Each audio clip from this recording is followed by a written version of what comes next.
Surat municipal corporation ward number 19 આંચના ડુંભાલમાં કોંગ્રેસના યુવા ઉમેદવાર સોહેલ અસલમ સાયકલ ચલાવી રહ્યા છે। લઘુમતી સમાજના અપક્ષ ઉમેદવારો પર ભાજપ લઘુમતી મોરચા દ્વારા રાજકીય દબાણ બનાવવાનો પ્રયાસ કરવામાં આવ્યો છે। સમય મર્યાદા પૂર્ણ થઈ ગઈ હોવા છતાં સુરત શહેર ભાજપ લઘુમતી મોરચા દ્વારા રાજકીય દબાણ બનાવવાનો પ્રયાસ કરવામાં આવે।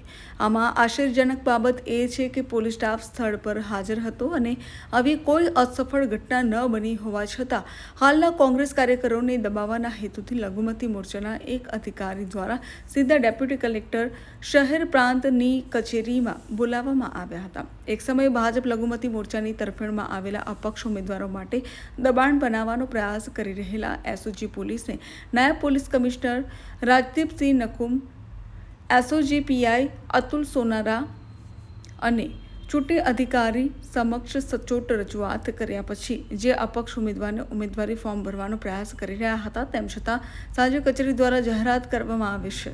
5 કલાક સુધી કોઈપણ સ્વતંત્ર લઘુમતી સમાજના ઉમેદવારને તેમ છતાં સાંજે કચેરી દ્વારા જાહેરાત કરવામાં આવી છે। 5 કલાક સુધી કોઈપણ સ્વતંત્ર લઘુમતી સમાજના ઉમેદવારને ઉમેદવારી ફોર્મ ભરવામાં કોઈ ફરક પડ્યો નહીં। વધુ સમાચાર જોવા માટે અમારી YouTube ચેનલને સબસ્ક્રાઇબ કરો અને જોડાયેલા રહો ફેસબુક, ઇન્સ્ટાગ્રામ અને ટ્વિટર પર।